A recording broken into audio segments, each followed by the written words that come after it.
जय माता की। दोस्तों, स्वागत है आपका हमारे चैनल भक्ति भरा ज्ञान में, जिसमें हम आपके लिए रोज़ नई नई कथाएं लेकर आते हैं और आपको अवगत कराते हैं कि कौन सा व्रत चल रहा है, उसकी क्या कथा है, क्या विधि है और किस तारीख को है। आने वाले 4 अप्रैल गुरुवार को दशा माता का व्रत है।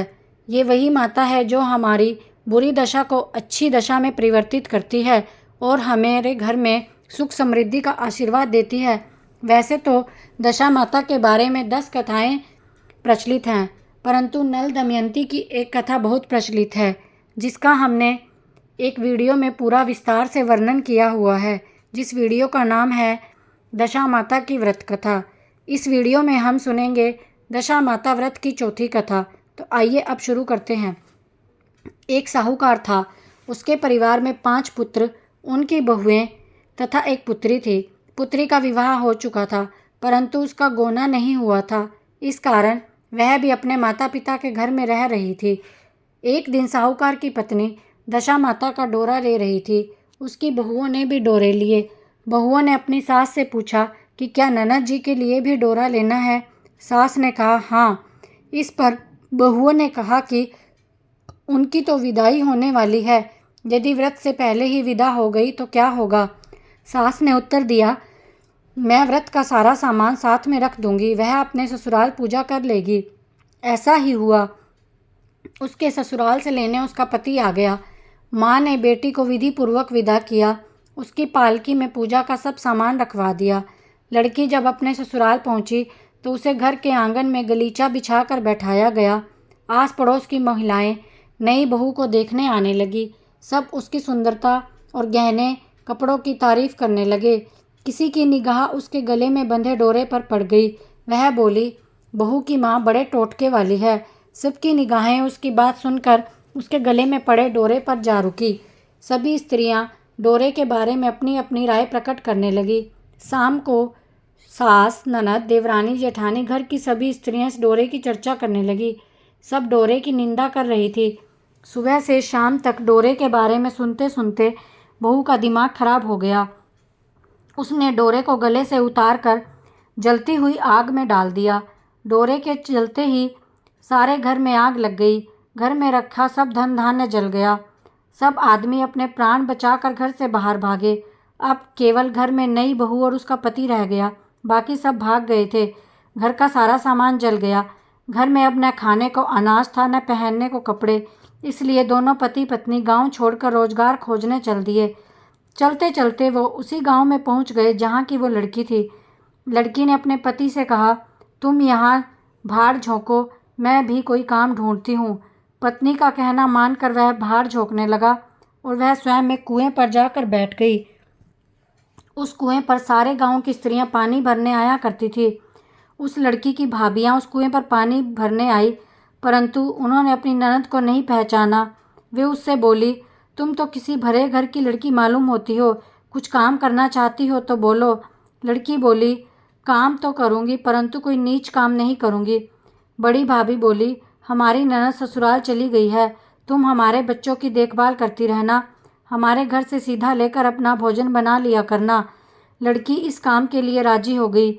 लड़की की भाभियाँ अपने घर आई और सास से बोली, कुएं पर एक अनाथ लड़की बैठी थी, वह हमारे घर रहने और बच्चों की देखभाल करने को राजी है, आप कहो तो हम उसे रख लें।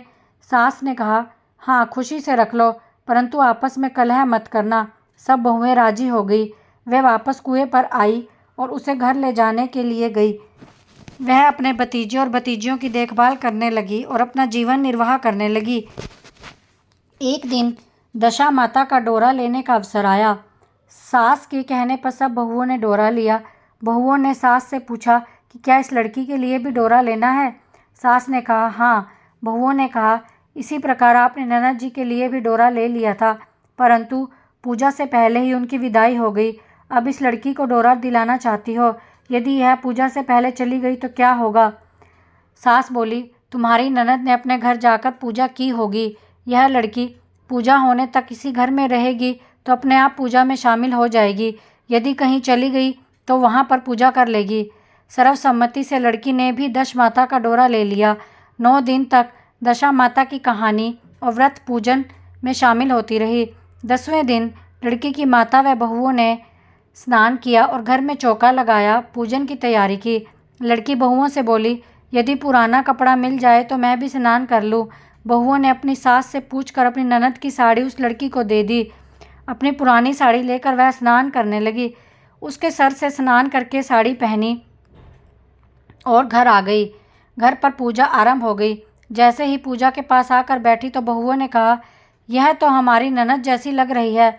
इस पर सास ने नाराज होकर कहा, तुम्हारे मन में जो आता है बोलती रहती हो। पूजा के समय भी चुपचाप नहीं बैठा जाता। चुप रहो, मुझे कथा कह लेने दो। तुम्हारी बातों से कथा में विघ्न पड़ता है। बहुएं चुप हो गई। घर की सब स्त्रियों ने पारण किया, लड़की ने भी पारण किया। इसके बाद स्त्रियां एक दूसरे का सर गूंथने लगी। एक ने लड़की का सर गूंथना शुरू किया। वह बोली कि जैसी गूंथ सिर में है वैसी गूंथ हमारी ननद के सिर में थी। सास नाराज होकर बोली, तुम मेरी बेटी की तुलना इससे क्यों कर रही हो। सास ने बहू को तो डांट दिया, परंतु उसकी बात मन में घर कर गई। उस लड़की ने कहा, आज रात मेरे पास सोना। रात तो जब बहुएं सो गई, उस लड़की से पूछा, तुम्हारे पीहर में कभी कोई था। उसने जवाब दिया, मेरे 5 भाई भाभियाँ थी, तुम जैसे माता पिता थे। उसने पूछा, फिर क्या हुआ। लड़की बोली, पीहर में मैंने दशा माता का डोरा लिया था। उसके पूजन से पहले ही ससुराल के लिए विदा हो गई। ससुराल में पहुंचकर मेरे गले में पड़े डोरे को देखकर वहां की स्त्रियां हंसी मजाक करने लगी। तब मैंने उस डोरे को आग में डाल दिया। उस डोरे के साथ मेरा सारा घर जलकर भस्म हो गया। सब भाग गए। हम दोनों भागकर इस गांव में आ गए। उसकी माँ ने पूछा, तुम्हारा पति कहाँ है। लड़की ने कहा, वह बड़भूजे के यहाँ भाड़ झोंकता है। दशा माता के प्रकोप से हमारी ये हालत हो गई। वह समझ गए कि यह लड़की कोई और नहीं उसकी बेटी ही है। तब उसने अपने 5 बेटों को बुलाकर कहा, यह तुम्हारी छोटी बहन ही है। सवेरा होते ही माता के कहने पर 5 भाई बड़भूजे के यहाँ से अपने बहनोई को लेकर आए। उन्होंने उसको स्नान कराया, उत्तम वस्त्र पहनने को दिए। कपड़े पहनकर वह सुंदर साहूकार दिखाई देने लगा। वह कुछ दिन ससुराल रहकर अपने घर चला गया। घर पहुंचकर उसने देखा कि सब लोग पहले की तरह सुखपूर्वक रह रहे हैं। उसके बाद वह अपने ससुराल आया, अपनी पत्नी को विदा कर ले गया। वह अपनी दशा पर विचार करती हुई जा रही थी। मार्ग में नदी पड़ी। नदी में स्नान करके अप्सराएं दशा माता का डोरा ले रही थी। उनके पास एक डोरा बचा था। वह अप्सराएं बोली, यदि इस डोरे को मैं कोई उच्च वर्ग की स्त्री हो तो उसे ये दे दूं। उसने डोली के पास जाकर पता किया। वह डोरा उस लड़की को दे दिया। जब लड़की अपने ससुराल पहुंची तो सास थाल सजाए, ननद कलश लिए, देवरानी जेठानी मांगलिक वस्तुएं लिए स्वागत करने के लिए खड़ी थी। नेक दस्तूर हो जाने पर लड़की को आसन पर बैठाया गया। आसन पर बैठने के बाद लड़की ने कहा, आप लोगों ने पहली बार दशा माता के डोरे के लिए अपशब्द कहे थे, जिसका ये फल हुआ। घर के सब लोग बिछड़ गए। अब घर का धन धान्य जल कर स्वाह हो गया था। बड़ी मुसीबतें उठाने के बाद अब अच्छे दिन आए हैं, तो आप में से कोई भी अब मेरे दशा माता के डोरे की निंदा करने की भूल न करें। जब मेरा व्रत हो तब श्रद्धापूर्वक पूजा करें। सब ने खुशी खुशी उसकी बात मान ली। 9 दिन तक व्रत चलता रहा। 10वें दिन विधि पूर्वक डोरे की पूजा की गई। 7 सुहागिनों को न्योता दिया गया। उनका श्रृंगार करके आंचल भरा गया। इस प्रकार दशा माता का पूजन समाप्त हुआ। जिस प्रकार दशा माता ने उस लड़की के दिन फेरे, वैसे ही माता सब पर दया करना, सबकी बुरी दशा को अच्छी दशा में बदलती रहना। जय माता की।